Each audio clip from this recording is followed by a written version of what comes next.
Chidi Okafor stared at the creature in front of him, his heart beating so fast he thought it would burst.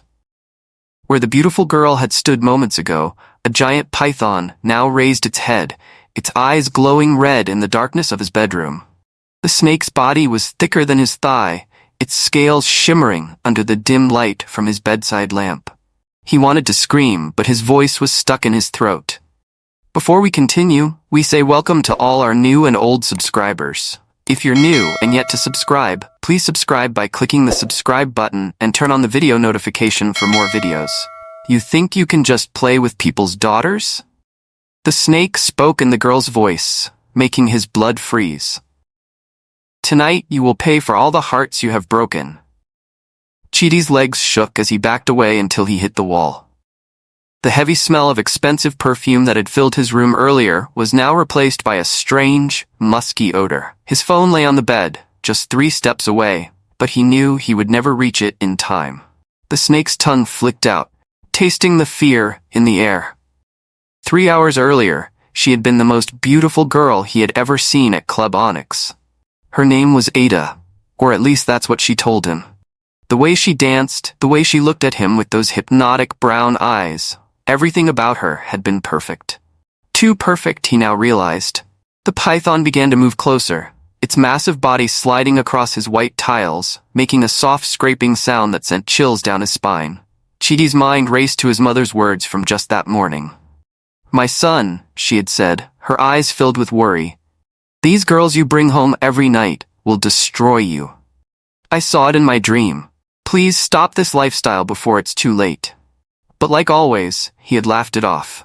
"Mama, stop being old-fashioned," he had told her. "This is 2024, not your time." Now, as the python rose higher, reaching almost to the ceiling, Chidi wished he had listened. His legs gave way and he slid down the wall, knowing he was about to die. The snake's mouth opened wide, revealing deadly fangs dripping with venom. At that exact moment, miles away at Holy Ghost Prayer Ministry, his mother was on her knees, crying out his name in desperate prayer. To understand the complexities of Chidi's philandering, let's go back to 3 months earlier. "Another one?" James asked, watching his friend Chidi adjust his designer tie in the mirror at their office. "That's the 3rd girl this week." Chidi flashed his signature smile, the one that made women lose their minds. At 32, he was living what he called the sweet life, young, successful, and free. His job as a bank executive gave him money, his natural charm gave him power, and Lagos nightlife gave him endless opportunities. "You know me, my brother. I can't eat one soup all my life," Chidi said, pulling out his phone to check another message from a different girl. But James wasn't smiling. "One day, you'll meet the wrong woman." That evening, Chidi sat in his black Mercedes, parked outside Queen's Lounge, scrolling through his phone. Sandra wanted to know why he hadn't called. Blessing was asking about the money he promised. Amara was threatening to tell his mother everything. He deleted all their messages. His phone rang. It was his mother. "Nam," she said, her voice shaking. "I couldn't sleep last night because of you. I saw something dark following you. Please, my son, come home this weekend. Let's go see Prophet Moses." "Mama, not this again," Chidi sighed. "I'm not a small boy. All these your prophecies and prayers. Listen to me." His mother's voice was different now, urgent and scared. "Last night in my dream I saw you dancing with a beautiful woman, but her feet weren't touching the ground. And when she smiled I saw—" Chidi hung up. He'd heard enough. His mother was always seeing things, always having dreams. Ever since his father died 5 years ago, she'd become too religious, too worried. Inside the lounge, the music was loud, the lights were low, and the air was thick with expensive perfume. Chidi ordered his usual, a bottle of Hennessy. He watched the dancers, the ladies at the bar, the waitresses. Then he saw her. She was sitting alone, stirring her drink slowly with a straw. Her red dress hugged her curves perfectly, and her long hair fell like a black waterfall down her back. But it was her eyes that caught him. Deep, mysterious, almost golden in the club's lights. Their eyes met. She smiled. Later, Chidi would remember this moment. He would remember how time seemed to stop. He would remember the strange chill that ran down his spine when she smiled. And he would remember the small voice in his head, his mother's voice, warning him to stay away. But right now, All he could think about was how this woman was different from all the others. He didn't know yet that different wasn't always good. He didn't know that some dances lead straight to death. He stood up, straightened his tie, and walked towards her table. "I'm Ada," she said, her voice soft like velvet. Her accent was different. Not Lagos, not anywhere Chidi could place. "Beautiful name for a beautiful woman," Chidi said, using his tested lines. But Ada's smile told him she wasn't like his usual conquests. "And you're Chidi Okafor, the man who breaks hearts for fun." She took a sip of her red drink, her eyes never leaving his face. Chidi felt his confidence shake. "How do you know my name?" "Oh, I know many things about you, Chidi." Ada leaned forward. "I know about Sandra, Blessing, Amara, and all the others. I know about your mother's dreams. I know about your father's death." The music seemed to fade away. The crowd disappeared.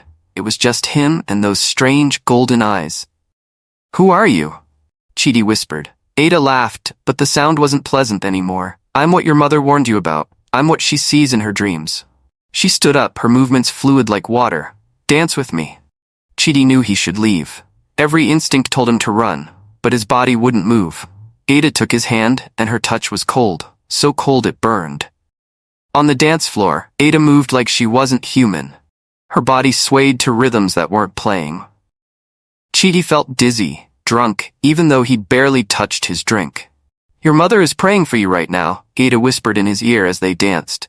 "She's crying on her prayer mat, begging God to save her son. But tonight, you belong to me." Chidi tried to pull away, but Ada's grip was iron strong. "What do you want from me?" "Justice," she said. Her eyes flashed red for a split second. "Justice for all the daughters of the night you've used and thrown away. Justice for all the tears you've caused. Justice for all the hearts you've broken."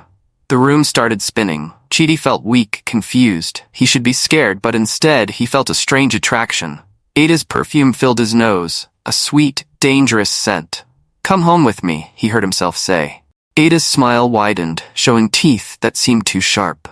"No, Chidi, you're coming home with me." But they ended up at his apartment. Later, Chidi wouldn't remember the drive home. He wouldn't remember how they got past security. All he would remember was Ada's laugh as she crossed his doorstep, a laugh that sounded like breaking glass.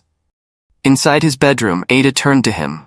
The golden light in her eyes was now a burning red. "Do you believe in karma, Chidi?" she asked, stepping closer.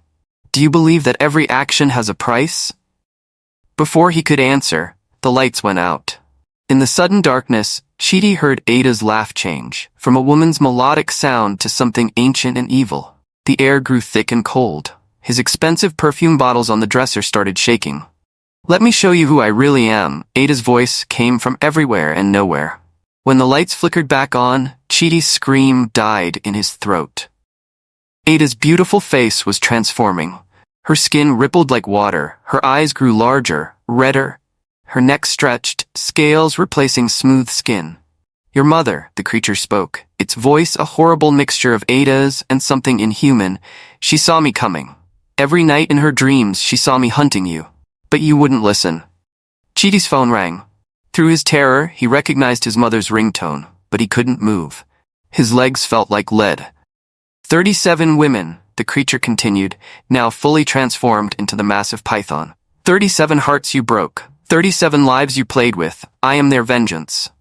The snake's body coiled around his room, knocking over his designer shoes, smashing his mirrors. Each shattered piece reflected the horror before him. "Please," Chidi begged, "I'll change. I swear I'll change." The python laughed, a sound that made his windows rattle. "That's what you told Janet last month. Remember her? The girl you promised to marry? The one who tried to kill herself when she found out about your other women?" Memories flooded Chidi's mind. Janet's tears, Blessing's broken dreams, Sandra's pain, Amara's crushed hope, all the lies, all the broken promises, all the hearts he'd treated like toys. His phone kept ringing, his mother's call, the python's eyes fixed on the glowing screen. "Ah, the praying mother," it hissed. "She's at Mountain of Fire Ministry right now, on her knees, but even her prayers can't save you tonight." The snake's massive head swooped down, bringing its face close to Chidi's. Its breath smelled like decay and lost souls. "Do you know what we do to men like you in the spirit world?" it asked. Men who think women's hearts are playthings? Chidi felt warm liquid running down his legs. He had wet himself in fear. The python's mouth opened wider, wider than any natural snake's could. Its fangs gleamed in the dim light, dripping with black venom. The physical death will be quick, it said, but your soul will dance with me forever in the kingdom of darkness. The snake pulled back, preparing to strike. In that moment, Chidi heard his mother's voice crystal clear in his head. My son, repent before it's too late. The python lunged forward just as the room filled with a strange, bright light. The bright light filled the room like lightning, stopping the python mid-strike. A voice, powerful and clear, cut through the darkness. Not my son. The python hissed in anger and pain. The light was coming through Chidi's windows, but it wasn't from the street lamps or passing cars. It was different, pure and powerful. Miles away at Mountain of Fire Ministry, Mama Chidi was on her knees, surrounded by other prayer warriors. Her voice rose above the others. Every spirit of destruction assigned to my son, I command you to release him. In Chidi's bedroom, the python's massive body thrashed against the walls, knocking down his plasma TV. Your mother cannot save you, it spat, but its voice wavered. Your sins are too many. Chidi felt something he hadn't felt since he was a child, the urge to pray. Words he had forgotten came rushing back. God of my mother, he cried out, save me. The python's scales began to smoke where the light touched them. It reared up, trying to escape the burning brightness, but there was nowhere to go. The light seemed to be coming from everywhere. You want to know real power? The snake hissed, its red eyes blazing with fury. Let me show you what happened to the last man who rejected me. Images flashed in Chidi's mind, horrible visions of other men, other victims. He saw their faces twisted in terror, their bodies broken, their souls trapped in endless darkness. Each one had been like him, proud, careless, thinking they were too smart to be caught. But something was different now. Each time the python tried to strike, the light grew stronger. Chidi could hear voices, not just his mother's but others joining her in prayer. Every marine spirit, his mother's voice echoed through the spiritual realm. Every python spirit, release my son by fire. The snake's movements became desperate. It lunged at Chidi again, but the light formed a barrier between them. For the first time, Chidi saw fear in those red eyes. Your mother's prayers, the python said, its voice filled with hatred. They have been disturbing our kingdom for months. We thought we could strike before she broke through, but... It hissed in pain as another wave of light washed over it. Chidi watched in amazement as the massive snake began to shrink. Where its scales touched the light, they turned to ash. The red glow in its eyes started to fade, but the python had one last strike. With incredible speed, it whipped its tail across the room, catching Chidi in the chest. He flew backward, hitting the wall hard. As he slumped to the floor, struggling to breathe, the snake spoke its final words. You escaped tonight because of her prayers, but remember this, there are more like me, and not every night will your mother be awake to pray. Dawn found Chidi on his knees, surrounded by the destruction in his room. The python had vanished with a final shriek, leaving behind only a strange burning smell and scattered ashes. His phone showed 27 missed calls from his mother. When it rang again, his hands shook as he answered. Mama. Numb. His mother's voice was hoarse from hours of prayer. Are you alive? Talk to me. Mama? Chidi broke down, crying like a child. You were right about everything. Through his tears, he told her about Ada, the transformation, and the python's words. His mother listened quietly, then said, Come home now. Don't wait for morning traffic. Come now. On the drive to his mother's house in Surulere, Chidi's hands wouldn't stop shaking. Every shadow made him jump. Every red light reminded him of those burning eyes. His designer clothes were torn and soaked with sweat, but he didn't care anymore. He found his mother sitting on the veranda, her Bible open on her lap, prayer beads in her hand. When she saw him, she didn't say, I told you so. She just opened her arms. Chidi fell into them, sobbing. I saw everything, Mama. All the pain I caused, all the lives I destroyed. Sit, she said, pointing to the chair beside her. The morning sun was just rising, painting the sky blood red. There's something you need to know about your father's death. Chidi felt his heart stop. What about Papa? His mother's eyes filled with tears. Your father, he was like you, A different woman every night. He wouldn't listen to warnings. Then one night he met a beautiful woman at a bar in Abuja. No. Chidi whispered. Yes, his mother nodded. They found his body in his hotel room. The doctor said heart attack, but I knew better. That's why I've been praying for you. I saw you walking the same path. For the first time, Chidi noticed how tired his mother looked. How many nights had she stayed awake, fighting for his life? How many tears had she cried while he was out playing with fire? The python, he said, it knew about Papa. It knew everything about me. They always do, his mother replied. These spirits, they study their victims. They know every weakness, every sin. But they didn't count on a mother's prayer. A cool morning breeze blew across the veranda carrying the smell of his mother's flowers. But underneath the sweet scent, Chidi caught a whiff of that strange burning odor. The python's last words echoed in his mind. Not every night will your mother be awake to pray. That afternoon, Mama took Chidi to see Prophet Moses, an old man whose small church sat between two tall buildings in Ikeja. The prophet's eyes were cloudy with cataracts, but the moment Chidi walked in, he pointed straight at him. You escaped death by midnight, the prophet said, but they're not finished with you. The small office smelled of incense and candles. Prophet Moses pulled out a worn leather book. Your case is not new, he said, turning yellow pages. They are called the night dancers, beautiful women who hunt men who play with hearts. Your father met one of them. Chidi's head snapped up. You knew my father? He came to me, just like you, but too late. The prophet's blind eyes seemed to see through Chidi. He was found dead in Abuja Sheraton, room 401. They said heart attack, but I saw the truth. Small marks like snake bites behind his ear. Without thinking, Chidi touched behind his own ear. He felt two small, cold spots where the python's tail had brushed him. You have their mark now, the prophet said. They will come again, different faces, different names, but the same spirit. Last night was a warning. Next time will be for keeps. Mama Chidi pulled out her prayer beads. What can we do? The prophet stood up slowly. First, he must return everything he took, every promise he broke, every heart he played with. But how? Chidi asked. There are so many. You remember them all, the prophet cut in. The python showed you their faces. Start with them. But be careful, some of them might not be what they seem anymore. A cold chill ran down Chidi's spine. What do you mean? Some of your victims, the prophet said quietly, have joined them. Broken women sometimes make deals with dark spirits for revenge. You won't know which ones until it's too late. The prophet gave them a list of items for cleansing, white candles, specific psalms to read, prayers to say at midnight. But his final warning was the scariest. For the next 7 days, you must find every woman you wronged, apologize, make amends, but trust no one. Don't enter any house, don't accept any food or drink. And most importantly, he fixed his cloudy eyes on Chidi. Don't fall for any tears. Python spirits can cry too. As they left the prophet's office, Chidi's phone buzzed. A message from an unknown number. Did you think one night of terror was enough payment for all the hearts you broke? We're just getting started. The message ended with a snake emoji.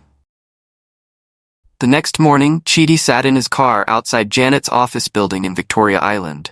She was first on his list, the one who had almost taken her life because of him. Through the glass walls, he could see her at her desk, typing away. His phone buzzed again. Another unknown number.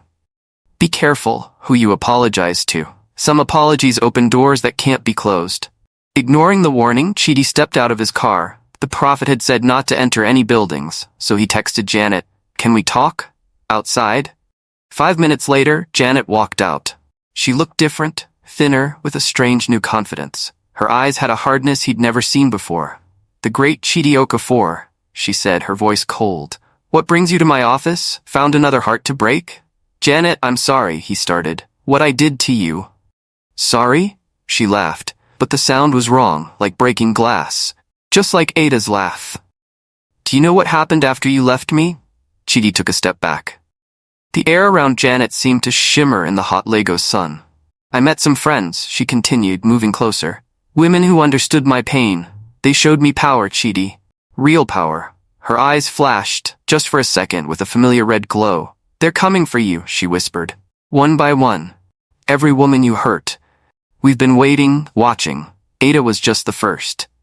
Chidi ran back to his car. As he drove away, he saw Janet in his rearview mirror, standing perfectly still, a snake-like smile on her face. His phone rang. It was Blessing, another woman from his past. "I heard you're making apology rounds," she said. "Come see me. I have something to show you." "No," he said firmly, remembering the prophet's warning. "We can meet in public." "Afraid?" Blessing's voice changed, becoming deeper. "You should be." Over the next few days, Chidi received more calls and messages.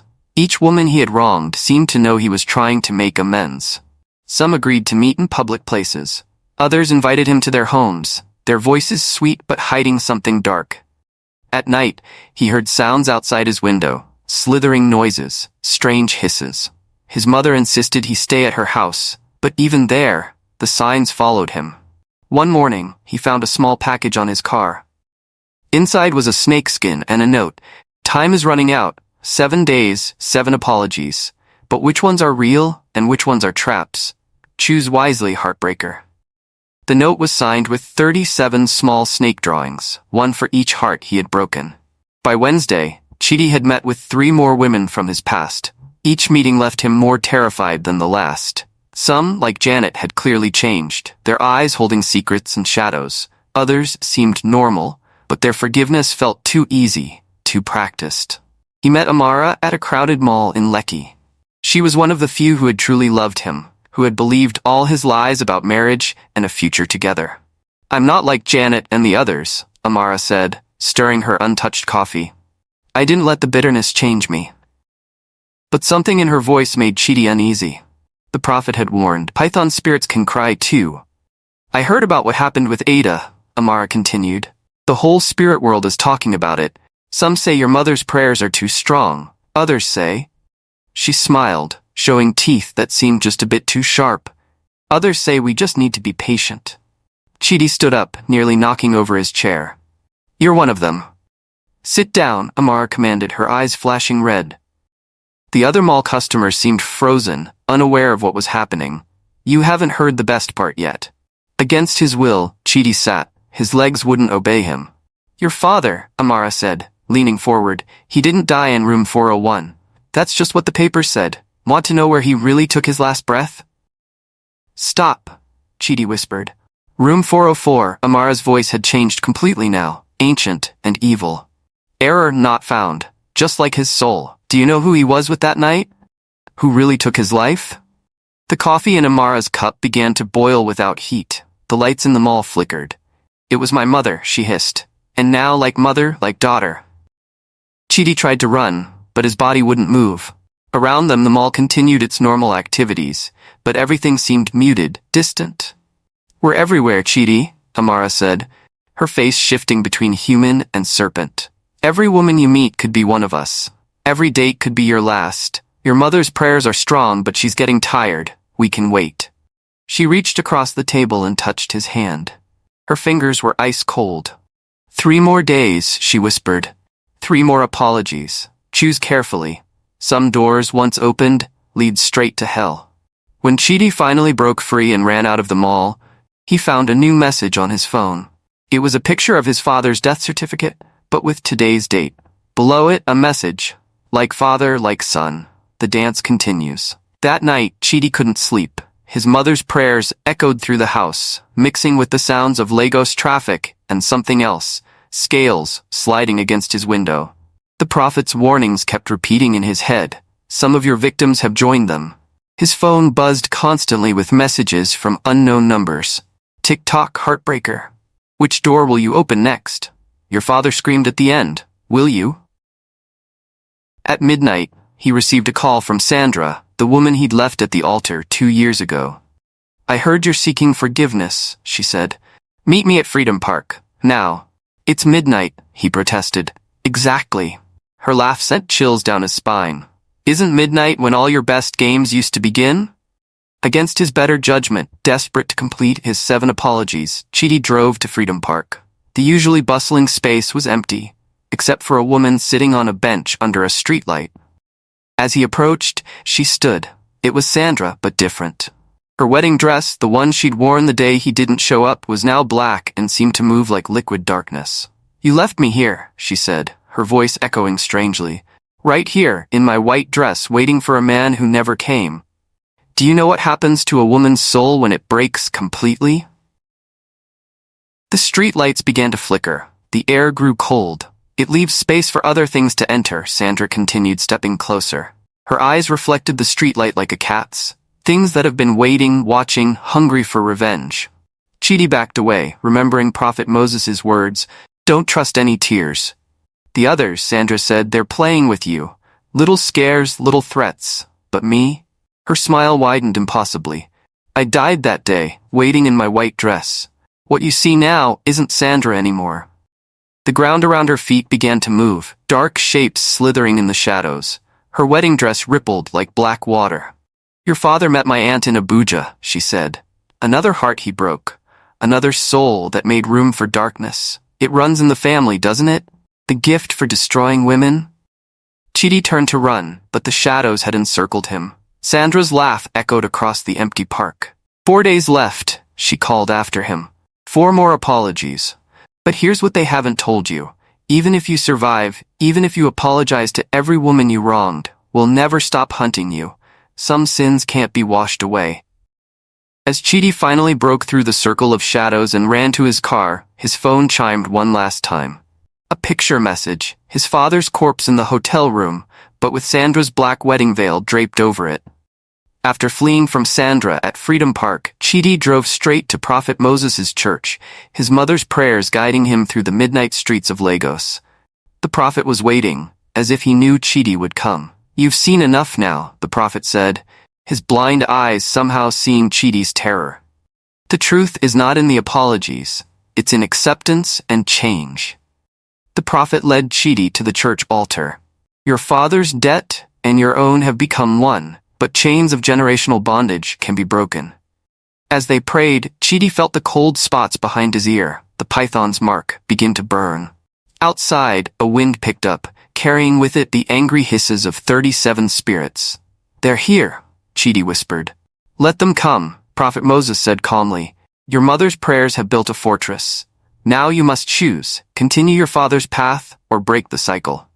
In that moment, Chidi saw everything clearly. The women he'd hurt, the lives he'd damaged, the darkness he'd invited. It all stemmed from pride, from treating love like a game. "I choose to change," he declared, his voice growing stronger. "Not just with words, but with my life." The wind outside became a howl. The shadows of pythons danced on the church walls, but with each sincere word of repentance, they grew fainter. "Your father couldn't make this choice," the prophet said. "His pride was too strong. But you're breaking the chain." As dawn broke, the howling stopped. The python's mark had vanished from behind Chidi's ear. His phone buzzed one last time. All the threatening messages were disappearing, one by one. Later, at his mother's house, Chidi held her as she cried tears of joy. "The prayers of 30 years are answered," she said. "Your father's chain is broken." "What about the women I hurt?" Chidi asked. "Make amends through actions, not just words," she replied. "Live differently, that's the only apology that matters." In the following weeks, Chidi established a foundation to help abused women, anonymously funding counseling and support services. He never dated casually again, understanding finally that hearts were not toys to be played with. Sometimes on dark nights, he still heard distant hisses, but they no longer held power over him. The python's curse was broken, not through confrontation, but through genuine transformation. And in room 404 of the Abuja Sheraton, the spirits that had waited so long for another Okafor man finally faded away, their chain of vengeance broken by the power of true repentance and a mother's relentless prayers.